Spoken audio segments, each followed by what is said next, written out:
This is set 7140 X-Wing Fighter. It released back in 1999 and is considered the first ever LEGO Star Wars set. Hello, it's Lucas here, and I love X-Wings, which is why I'm excited to show off the first ever X-Wing. This set is now 27 years old, at least at the time of filming this, and it's only getting older, so I can't wait to show it off. But before I show off the X-Wing, I'm going to show off not this side build, but the minifigures, of course, as you would expect from any review. This set comes with 4 minifigures, and the first up is, of course, our favorite pilot, Luke Skywalker, and favorite main character. This minifigure is so simplistic, it's just insane. I mean, look at how little detail there is. Of course, this is what minifigures looked like back in 1999, and you know, I have sets older than this, so I do know what old minifigures look like. This is just, it's shocking, especially when compared to, you know, a modern X-Wing pilot. Now, this is the pinnacle of X-Wing pilots, so this isn't a standard that you should really look up to because they're not usually this detailed, but you can just see the insane difference between the level of detail on this one and the level of detail on this one. And you know, there is like a certain charm to these old minifigures that is certainly special, but there's no doubt in my mind that this minifigure is better than this one. But I mean, it looks great still, especially for its age. It's got a very simplistic face, so it kind of looks like Luke Skywalker. I mean, I guess when you leave so much up to interpretation, it's kind of hard not to look like Luke Skywalker. Then we have Biggs. He looks pretty good too. Honestly, I like him better than Luke. He's got a really nice mustache. I believe this is actually an older print that came out in other sets in the 90s. He also has this really cool helmet with this lovely checkerboard pattern, way more detailed than Luke Skywalker, and just honestly a cooler minifigure. Then we have the Rebel Technician, I believe that's what he's called at least. He's got a very complex head with actual hair and like a big bushy mustache. He also has stubble and this really nice uniform. His one leg does look a little discolored. I don't know how well you can see it on the video, but it's a little weird, but overall, great minifigure. And then the final minifigure is, of course, the lovable R2-D2. He's got a very interesting way of printing the head. I mean, I don't know if they just couldn't print down here back in the 90s or what, but it's very interesting and very different, of course, from modern day. Now, this is also probably the pinnacle of R2-D2s, but this is actually a common R2-D2.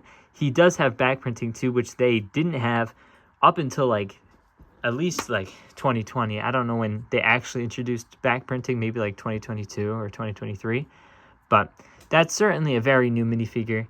And I mean, this old one is very nice. I mean, it still holds up. The torso printing isn't really that far off. I mean, there's certainly less details, but it's not like a staggering amount of details missing. And the only thing really pulling this one down is the head. It's also nice to note that the blue color is the normal blue color and not dark blue. I don't know if they had dark blue at the time when they released the set, but they do now, and they use dark blue instead of normal blue, which I just thought I'd point out. Now, of course, we have the Rebel Technician's cart. Now, this thing's pretty interesting. It's a pretty nice side build. You know, it's got a decent size to it. It uses these nice ball joints, which I don't believe we have anymore. They're very unique, at least. But starting off at the front, you can see he's just got this these 2 levers right here, both in yellow, which is a rare color from what I understand, or at least I don't believe they use it anymore. A lot of this stuff they don't use anymore, like this old control panel. I do actually have some of those from my classic space sets, but it's still cool to get it in yellow at least. Then you have 2 transparent yellow cones. I believe that's for directing the X-Wing into landing. And then 2 random 2x2 black bricks. I don't know what these are for. If you know what these are for, comment down below because I've got no clue. Maybe they're for like just crates. I don't know. I have no clue. So if you know what they're for, please tell me because I am very interested. Then we have, I'll just connect this back together. We've got this, I guess, seat for the minifigures. You can just sit the minifigures down on there and then move them around to their respective ship. Of course, you could use this with any X-Wing or Y-Wing or any ship really that you had back in 1999. And then the final cart right here is the, I guess, maintenance cart. It's got some nice tools on it, you know, wrenches and screwdrivers and oil cans and, you know, all of the stuff you need to repair your X-Wing. On the back, there is supposed to be a hose, but unfortunately that piece was missing from my set, as I did buy it secondhand, so it's not, you know, I didn't get it as a kid, obviously, because I was not alive in 1999. And it's not a hand-me-down or anything like that. This was purchased on like eBay, but it is missing that hose, so that is, I guess, an important detail to note. But now we're gonna get into the star of the show, the X-Wing. This thing is crazy, and it's really interesting to see how different this is from X-Wings nowadays. I mean, it's very blocky. I mean, very, very blocky. It uses mostly slopes, which, I mean, there's some circles in the back, but the shaping is just not what it is nowadays. You can see like this kind of stair-step pattern right here where it's, you know, it's very rigid. It's not smooth like sets are nowadays. It does have tiles, but that's not what I mean by smooth. Like if I bring over my SmartPlay X-Wing, you can see just how smooth the nose is and like the front of the nose and the wings. Everything's a lot more polished, and this is very angular, very flat, very sharp, especially in corners like this. Nowadays, they would not have a corner like that. So it's very interesting. But one thing that they did really well was actually the shaping of the nose. I mean, it doesn't attempt to do a slope down thing or nose, but I don't think any X-Wings really attempt to have a nose that slopes down. But it does have angles on the side of the nose like this, which give it that really interesting shape that doesn't show up in X-Wings that often.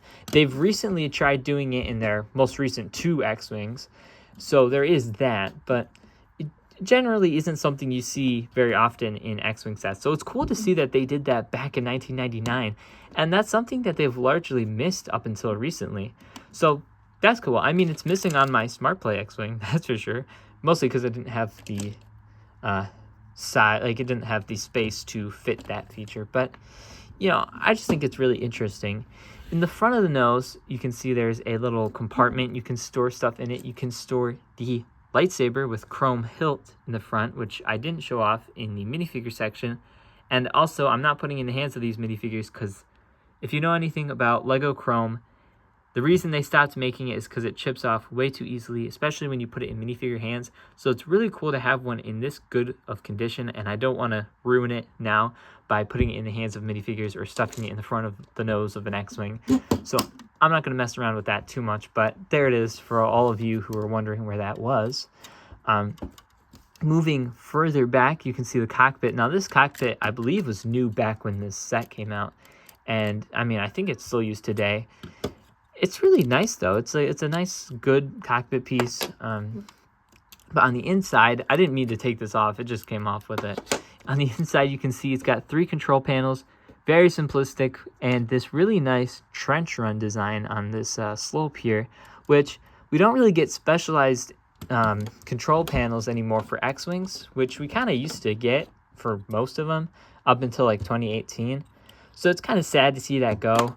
But, you know, I guess eventually some things have to die off, and that certainly did. I hope one day we get to see those custom panels back, but as of now, it's just the basic ones that I have in my SmartPlay X-Wing. I guess I don't really live up to my own dreams, but that's mainly because they don't make slopes like that with trench run details. Obviously, on top, we have this kind of basic, I think it's in multiple 1999 sets, but this basic 2x2 tile. It's just got some Rebel logos on it and then random detailing. Further back, we have R2-D2 slot. He can slide in pretty well. He's very low in, which works for the old minifigure, but nowadays it doesn't work, especially with the way that they print the head. You can also fit Luke Skywalker. He's right here. Although the way you fit him in is very weird because you can't have his arms actually reaching out towards the control panel because of how little space there is in there. So that is just like an interesting little detail. Moving further back, we have a compartment. I guess you can put the 2 2x2s in there. if you want to, but I don't know. It's just a small little compartment. You could throw your lightsaber in there if you want to, if you don't want to throw it into the nose. And then on the back, we have just a little control panel.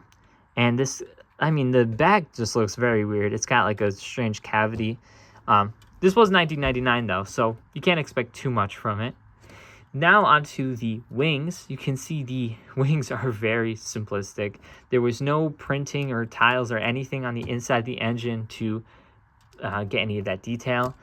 And you can just see even the engines are blocky and the fact that they're just 2x2 round bricks, but they're still pretty cool.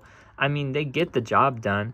It doesn't look that good, sure, but they get the job done and you can understand it. And there's a certain charm to an old set like this that you can just really appreciate.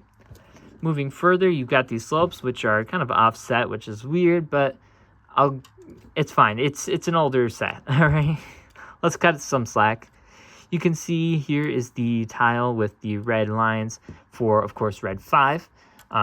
They didn't do what they do now, where they have swappable printing or tiles so that you can put whoever you want in there, or I guess swap between the two minifigures in the set. But it's still cool to see that detail in this set.